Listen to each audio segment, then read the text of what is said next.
Good morning विद्यार्थी मित्रांनो. आपण पहिलं प्रकरण बघतोय अर्थशास्त्रातील मूलभूत संकल्पना. त्याच्यामध्ये काही संकल्पना आपण पाहिलेल्या आहेत. त्याच्यामध्ये पहिली संकल्पना आपण पाहिलेली होती आणि ती म्हणजे गरजा. गरजा म्हणजे काय, गरजांची वैशिष्ट्ये काय, हा भाग पाहिलेला होता. आणि त्याच्यामध्ये गरजांचं वर्गीकरण हा जो भाग पुस्तकामध्ये दिलेला आहे तो भाग शासनाने आत्ता कोविडमुळं या वर्षी वगळलेला आहे तुम्हाला. त्याच्यानंतर दुसरी संकल्पना आपण पाहिली होती ती म्हणजे वस्तू आणि सेवा, त्याच्यानंतर उपयोगिता, त्याच्यानंतर मूल्य. आणि मूल्यामध्ये मी तुम्हाला सांगितलं होतं की उपयोगिता मूल्य आणि विनिमय मूल्य हे दोन प्रकारात त्याचं वर्गीकरण केलं जातं. आणि त्याच्यामध्ये परत आणखी एक मुद्दा सांगितला होता की मूल्य विरोधाभास काय असतो हे देखील तुम्हाला सांगितलं होतं. याच्यानंतर संपत्ती ही एक संकल्पना आपण पाहिलेली होती. संपत्तीचे 4 वैशिष्ट्य पाहिलेले होते, ते म्हणजे उपयोगिता, दुर्मिळता, विनिमयता आणि मनुष्यबाह्यता. आणि याच्यानंतर आपल्याला पुढची संकल्पना पाहायची आहे आणि ती म्हणजे वैयक्तिक उत्पन्न. वैयक्तिक उत्पन्न याचा अर्थ व्यक्तीला त्याच्या सर्व स्रोतापासून मिळणारे उत्पन्न किंवा मोबदले म्हणजेच वैयक्तिक उत्पन्न. म्हणजे नेमकं काय की समजा एखादी व्यक्ती आहे, एखादा शेतकरी आहे आणि त्या शेतकऱ्याला त्याच्या शेतामध्ये जे काही उत्पादन होतं त्याच्यामधून त्याला जे काही त्याच्या विक्रीतून त्याला जे काही पैसे मिळतात, जे काही उत्पन्न मिळतं ते, शिवाय तो शेतीबरोबरच कुक्कुटपालनचा व्यवसाय करतोय त्याच्यामधून त्याला काही उत्पन्न मिळतंय. तर या सर्वांची बेरीज म्हणजे त्याला जेवढे काही उत्पन्नाचे मार्ग आहेत, जेवढे काही उत्पन्नाचे स्रोत आहेत, त्या सर्व स्रोतामधून, त्या सर्व मार्गांमधून त्याला मिळणारं एकूण उत्पन्न, त्याला मिळणारा एकूण मोबदला हे त्याचं वैयक्तिक उत्पन्न झालं. त्याच्यानंतर दुसरी संकल्पना आहे ती म्हणजे वैयक्तिक व्यय शक्य उत्पन्न. व्यय याचा अर्थ खर्च शुद्ध मराठी भाषेमध्ये, आणि अर्थशास्त्रीय भाषेमध्ये त्याला व्यय असं म्हणतात. व्यय शक्य उत्पन्न म्हणजेच खर्च करण्यायोग्य उत्पन्न. याचा अर्थ काय तर वैयक्तिक उत्पन्नातील हा असा भाग की जो प्रत्यक्ष कर म्हणजेच उत्पन्न कर, संपत्ती कर इत्यादी भरल्यानंतर शिल्लक राहिलेलं जे काही उत्पन्न असतं त्याला वैयक्तिक व्यय शक्य उत्पन्न असं म्हणतात. समजा एखादी व्यक्ती आहे, असं गृहीत धरा की तुम्हाला एक 10,000 रुपये महिन्याला पगार आहे आणि या 10,000 मधून तुम्ही शासनाला एक 500 रुपये टॅक्स भरताय. मग 10,000 मधून 500 रुपये वजा करायचे. मग जे काही रक्कम शिल्लक राहते ती रक्कम म्हणजे काय, तुम्हाला तुमच्या विविध गरजांसाठी खर्च करण्यासाठी शिल्लक राहिलेली रक्कम असते. त्यालाच आपण वैयक्तिक व्यय शक्य उत्पन्न म्हणतो. म्हणजेच तुम्हाला जे काही टॅक्स सरकारने लावलेले आहेत, मग ते संपत्ती कर असेल, उत्पन्न कर असेल, हा सगळ्या प्रकारचा कर तुमच्या एकूण उत्पन्नातून वजा जेव्हा आपण करतो तेव्हा त्या व्यक्तीकडे जी काही रक्कम शिल्लक राहते त्या रकमेलाच वैयक्तिक व्यय शक्य उत्पन्न असं म्हटलं जातं. याच्यानंतर आपल्याला पुढची संकल्पना बघायची आहे सूक्ष्म अर्थशास्त्रामधील, ती म्हणजे आर्थिक क्रिया. आर्थिक क्रिया म्हणजे नेमकं काय तर अर्थशास्त्रामध्ये काही क्रिया असतात. त्याच्यामध्ये पहिली क्रिया आहे ती म्हणजे उत्पादन, त्याच्यानंतर दुसरी क्रिया आहे ती म्हणजे वितरण, आणि तिसरी क्रिया आहे ती म्हणजे विनिमय, आणि चौथी क्रिया आहे ती म्हणजे उपभोग. या 4 क्रियांना आर्थिक क्रिया असं म्हटलं जातं. म्हणजे काय होतं, अर्थव्यवस्थेमध्ये विविध वस्तू आणि सेवांचं उत्पादन होतं. या ज्या सर्व उत्पादन झालेलं असतं त्यांचं वितरण होत असतं. मग हे वितरण कुणामध्ये होतं, कशा प्रकारे होतं, त्याच्यानंतर त्याचा विनिमय होतो म्हणजे त्याची खरेदी विक्री होत असते. आणि ही खरेदी विक्री होऊन परत त्याचा उपभोग देखील घेतला जातो. म्हणजे बघा, अर्थव्यवस्थेमध्ये ही विविध क्षेत्र असतात. या विविध क्षेत्र म्हणजे प्राथमिक क्षेत्र, द्वितीय क्षेत्र, तृतीय क्षेत्र किंवा सेवा क्षेत्र म्हणतात त्याला. या सर्व क्षेत्रामध्ये विविध वस्तू आणि सेवांचं उत्पादन होत असतं. आणि हे उत्पादन जे केलं जातं ते डिस्ट्रीब्यूट होतं म्हणजेच वितरित होतं. कुणामध्ये होतं, कशा प्रकारे होतं, त्याचा अभ्यास इथं केला जातो. आणि हे जे काही वितरण होतं त्याची परत खरेदी विक्री होते.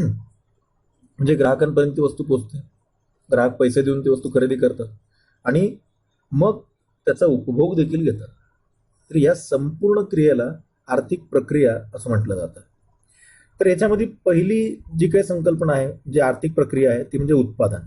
उत्पादन म्हणजे नेमकं काय तर काही वेगवेगळ्या अर्थशास्त्रज्ञांनी या उत्पादनाच्या वेगवेगळ्या संकल्पना किंवा वेगवेगळ्या व्याख्या अर्थ सांगितलेला आहे.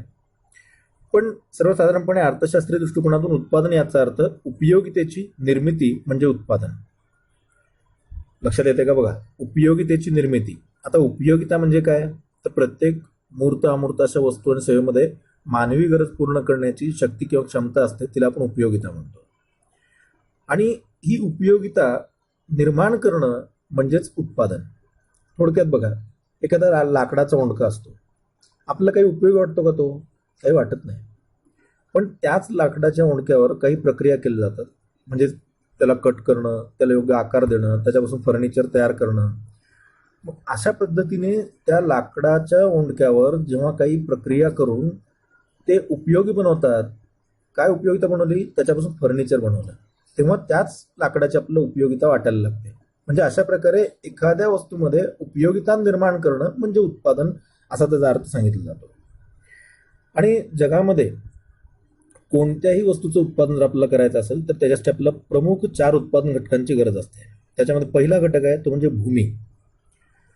भूमी याचा अर्थ काय नेमका, तर तुम्हाला कुणालाही मी जेव्हा प्रश्न विचारेन किंवा भूमी म्हणजे काय, तर तुम्हाला काय वाटतं, भूमी म्हणजे जमीन. पण अर्थशास्त्रीय दृष्टिकोनातून केवळ भूमी म्हणजे जमीन असा अर्थ आपल्याला सांगता येत नाही. तर भूमी म्हणजे नेमकं काय, तर भूमी याचा अर्थ भूपृष्ठालगत म्हणजेच जमिनीला लागून असलेलं, भूपृष्ठाच्या वर, जमिनीच्या वर असलेलं आणि भूपृष्ठाच्या खाली म्हणजे जमिनीच्या खालच्या भागामध्ये जी काही नैसर्गिक साधन संपत्ती उपलब्ध असते, त्या सर्व घटकांना भूमी ही संकल्पना किंवा ही संज्ञा वापरली जाते. भूमी हा उत्पादनाचा एक महत्वाचा नैसर्गिक घटक असतो आणि हा घटक मनुष्याला विनामूल्य मिळत असतो. मला सांगा, आपल्याला भूमीवर काय काय आढळतं, जे भूमी या घटकामध्ये अर्थशास्त्रीय दृष्टिकोनातून काय काय, कोणत्या कोणत्या घटकांना आपण भूमी म्हणू शकतो.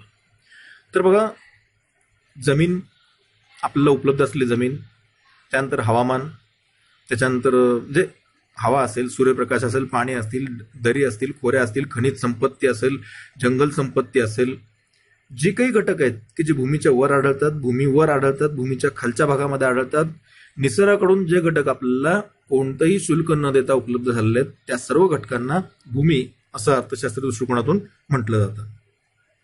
म्हणजेच अर्थशास्त्रीय दृष्टिकोनातून भूमी ही संकल्पना खूप व्यापक अशी संकल्पना सांगितली जाते. आणि भूमी या घटकाला त्याच्या उत्पादन कार्यातील जे काही योगदान दिलेलं असतं त्याचा मोबदला म्हणून खंड या स्वरूपामध्ये त्याला मोबदला दिला जातो. म्हणजे पैसे दिले जातात, पण त्याला एक विशिष्ट नाव दिलेलं आहे, ते म्हणजे खंड. त्याच्यानंतर दुसरी संकल्पना आहे आणि ते म्हणजे श्रम. श्रम याचा अर्थ काय नेमका, श्रम म्हणजे श्रमिक असा एक आपल्या डोक्यामध्ये बसलेलं असतं. पण अर्थशास्त्रीय दृष्टिकोनातून श्रमिक आणि श्रम या दोन्ही संकल्पना वेगळ्या आहेत, लक्षात घ्या. श्रम म्हणजे काय, तर आर्थिक मोबदला मिळवण्याच्या हेतूने मानवाने केलेले कोणतेही शारीरिक व बौद्धिक काम म्हणजे श्रम असते. किंवा आधीच त्याची शास्त्रशुद्ध व्याख्या बघायची म्हटलं तर अंशतः अगर पूर्णतः आर्थिक किंवा काही मोबदला मिळवण्याच्या दृष्टीने केलेले कोणत्याही प्रकारचे शारीरिक किंवा बौद्धिक काम म्हणजेच श्रम असा त्याचा अर्थ होतो.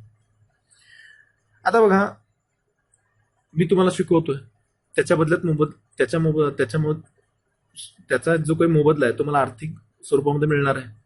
आणि हे जे मी काय काम करतोय ते एक बौद्धिक काम आहे. किंवा शेतकरी, तुमच्याकडे शेतमजूर असतात, शेतमजूर घरी येऊन तुमच्या शेतामध्ये येऊन जी काही मजुरी असते, जे काही ठरलेलं असतं त्याप्रमाणे ती मजुरी, जे काही काम असेल ते काम करतात आणि त्याचा योग्य तो मोबदला आपण मजुरीच्या स्वरूपामध्ये त्यांना देत असतो.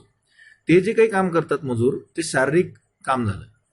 म्हणजे अशा प्रकारे अंशतः अगर पूर्णतः मोबदला मिळवण्याकरता, आर्थिक मोबदला मिळवण्याकरता जे काही शारीरिक किंवा बौद्धिक काम केलेलं असतं त्याला आपण श्रम असं म्हणत असतो. आणि श्रम हे काय असतात, तर ती श्रमिकाची एक क्षमता असते, त्याची बौद्धिक क्षमता असते, त्याची शारीरिक क्षमता असते आणि हे श्रमिकापासून आपण कधीही वेगळं करू शकत नाही. शिवाय श्रम हा जो काही घटक असतो, या घटकाला त्याच्या उत्पादन कार्यातील योगदानाबद्दल जो काही मोबदला दिला जातो त्याला आपण वेतन किंवा मजुरी असं म्हणतो. त्यानंतर तिसरा घटक आहे तो म्हणजे भांडवल. भांडवल याचा अर्थ श्रमनिर्मित उत्पादनाचे किंवा उत्पन्नाचे साधन म्हणजे भांडवल असा त्याचा अर्थ होतो. आणि भांडवल हा उत्पादनाचा एक म्हणजे त्याच्या व्याख्येमध्ये किंवा त्याच्या अर्थामध्ये त्याचा आपल्या लक्षात येतं की याला नेमकं काय म्हणतात. श्रमनिर्मित उत्पादनाचे साधन म्हणजे भांडवल. याचा अर्थ जी वस्तू मानवाच्या श्रमातून निर्माण झालेली असते आणि जिचा उपयोग उत्पादन वाढवण्यासाठी किंवा त्या व्यक्तीचं उत्पन्न वाढवण्यासाठी त्याचा उपयोग होत असतो त्याला आपण भांडवल असं म्हणत असतो.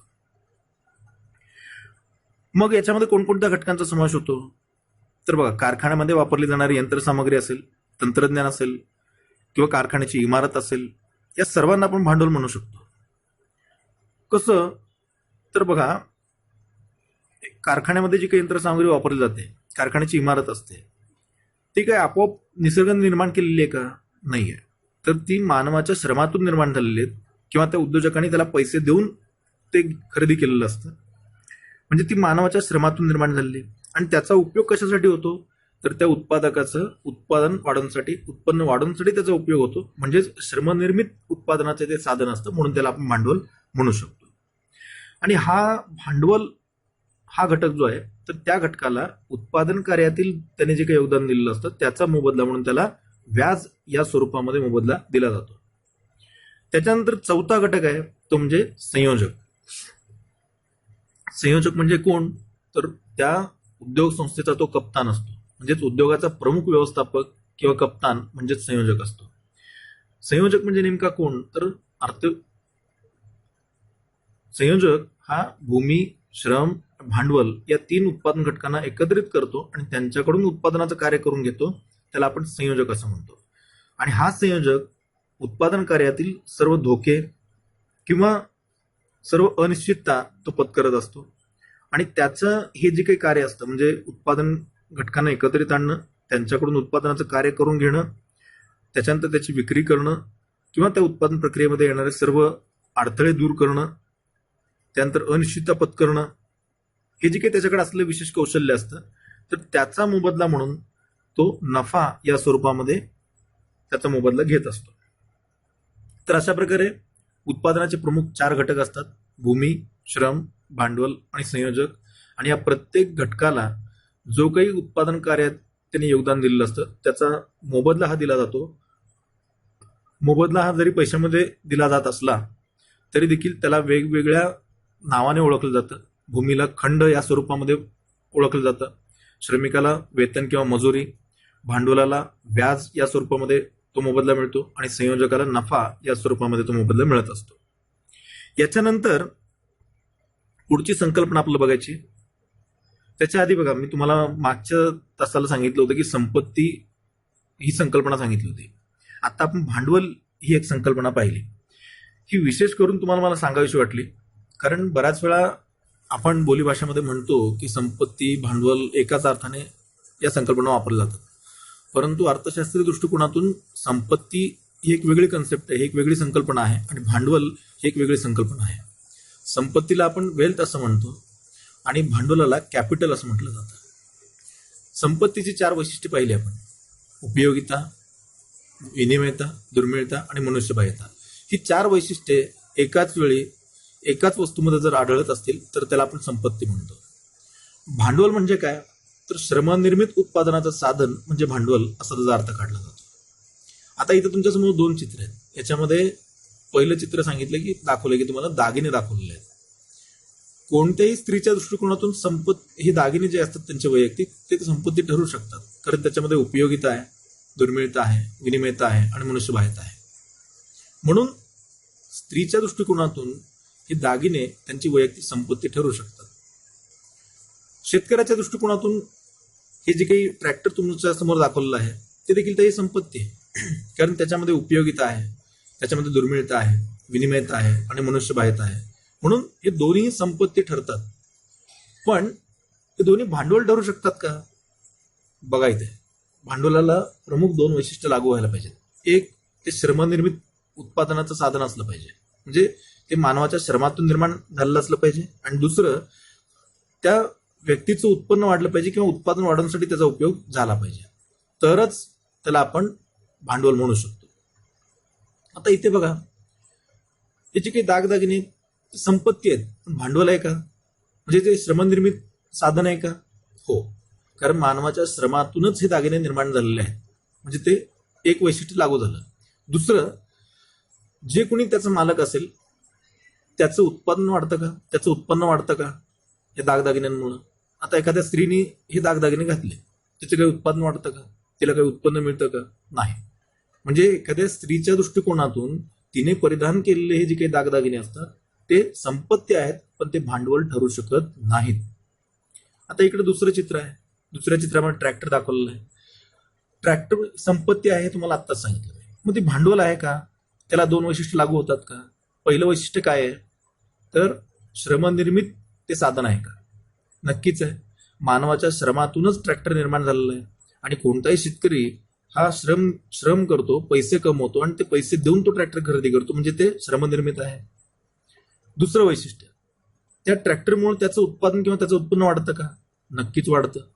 ट्रॅक्टर शेतामध्ये वापरतो तो, किंवा तो ट्रॅक्टर भाड्याने देऊ शकतो आणि त्याच्यामधून त्याला उत्पन्न मिळू शकतं. म्हणजेच त्याचं वैयक्तिक शेती उत्पादन किंवा त्याचं वैयक्तिक उत्पन्न त्या ट्रॅक्टरमुळे वाढतं. म्हणून शेतकऱ्याच्या दृष्टिकोनातून ट्रॅक्टर ही त्याची संपत्ती देखील आहे आणि हे त्याचं भांडवल देखील आहे, हे लक्षात घ्या. हा मुख्य फरक या दोन्ही कन्सेप्टमध्ये हे लक्षात घ्या. संपत्तीची 4 वैशिष्ट्ये आहेत: उपयोगिता, दुर्मिळता, विनिमयता आणि मनुष्यबाह्यता. आणि भांडवलाची 2च प्रमुख वैशिष्ट्ये आहेत. एक, श्रम ते मानवाच्या श्रमातून निर्माण झालेलं असलं पाहिजे, आणि दुसरं म्हणजे उत्पादन वाढवण्यासाठी किंवा उत्पन्न वाढवण्यासाठी त्याचा उपयोग झाला पाहिजे. ही 2 वैशिष्ट्ये ज्या वस्तू लागू होतात ती भांडवल असतात. आणि आणखी एक महत्वाचं याच्यामधला फरक लक्षात घ्या. प्रत्येक वस्तू ही संपत्ती असू शकते, पण प्रत्येक संपत्ती ही भांडवल असतेच असं नाही. काय सांगतो मी? प्रत्येक भांडवल, आता हे बघा, ट्रॅक्टर हे भांडवल आहे. हे भांडवल, प्रत्येक भांडवल ही संपत्ती असते, त्याला संपत्तीची 4 वैशिष्ट्य लागू होतात, पण प्रत्येक संपत्ती ही भांडवल असतेच असं नाही. यात तुम्हाला फार काही डोक्याला ताण देण्याची गरज नाही. फक्त हा एवढाच फरक लक्षात घ्या की संपत्ती आणि भांडवल हे दोन्ही घटक भिन्न भिन्न आहेत अर्थशास्त्र दृष्टिकोनातून. त्याचा एकच अर्थ घेणं योग्य नाही. त्याच्यानंतर आपल्याला पुढची कन्सेप्ट बघायची, संकल्पना बघायची, ती म्हणजे वितरण. वितरण याचा अर्थ देशामध्ये जे काही एकूण उत्पादन झालेलं असतं, राष्ट्रीय उत्पन्न जे काही होत असतं, तर एकूण राष्ट्रीय उत्पन्नाचं समाजाच्या विविध घटकांमध्ये, भागांमध्ये कशा प्रकारे त्याचं विभाजन होतं त्याला आपण वितरण असं म्हणतो. मग हे वितरण कसं होतं, तर मला सांगा, देशामध्ये जे काही एकूण राष्ट्रीय उत्पन्न निर्माण झालेलं आहे ते निर्माण कोण करतं? आपोआप तर होत नाहीये. कोण करतं? तर सर्व उत्पादनाचे घटक मिळून जे काही उत्पादन करतात त्याच्यातून ते उत्पादन होत असतं.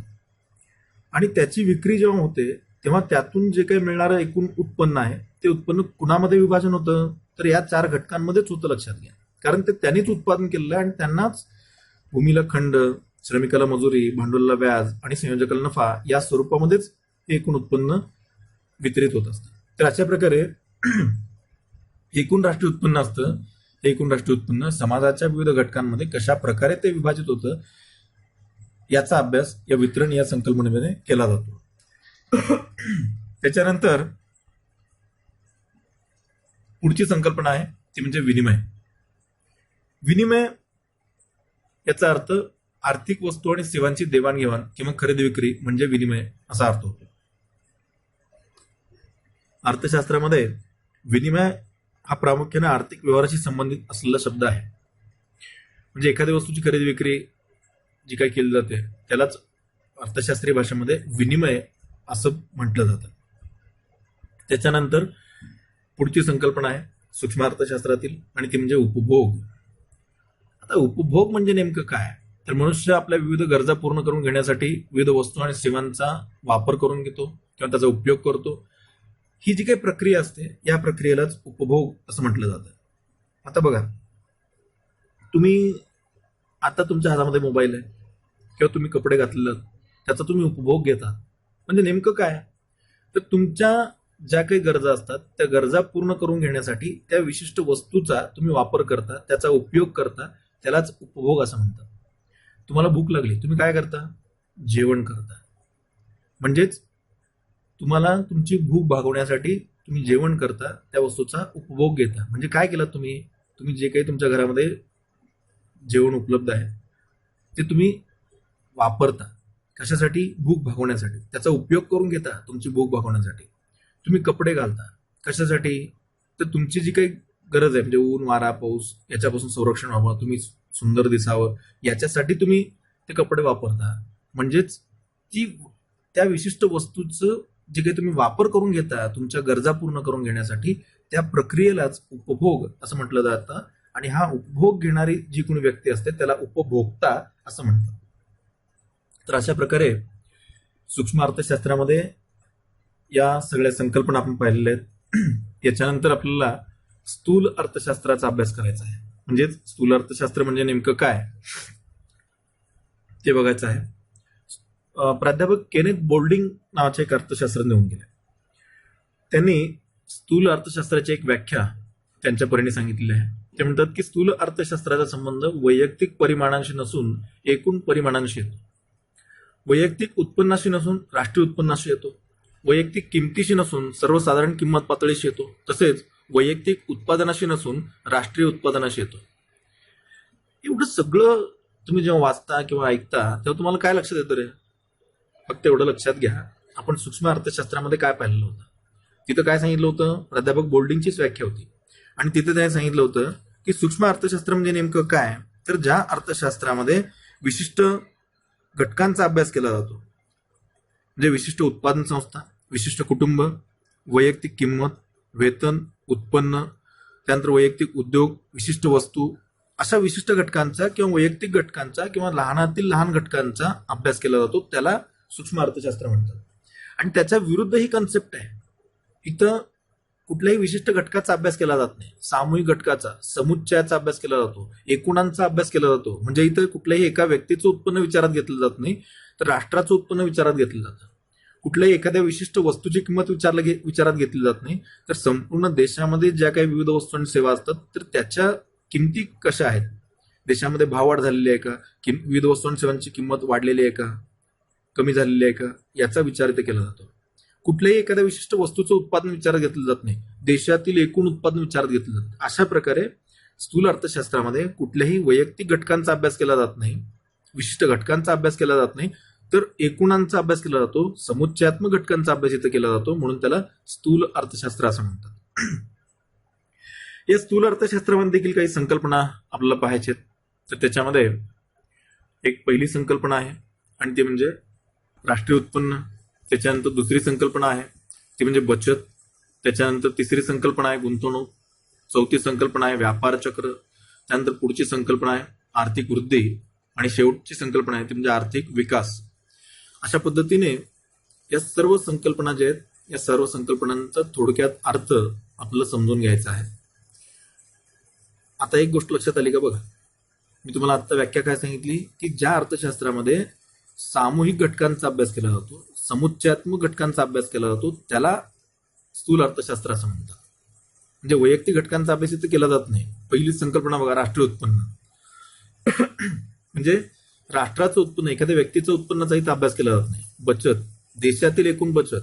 गुंतवणूक, देशातील एकूण गुंतवणूक पातळी. त्याच्यानंतर व्यापार चक्र म्हणजे तेजी आणि मंदी हे व्यापार चक्र अर्थव्यवस्थेमध्ये सातत्याने येत असतात. म्हणजेच संपूर्ण अर्थव्यवस्थेमध्ये येणार हे जे काही व्यापार चक्र आहे त्याचा अभ्यास इथं केला जातो.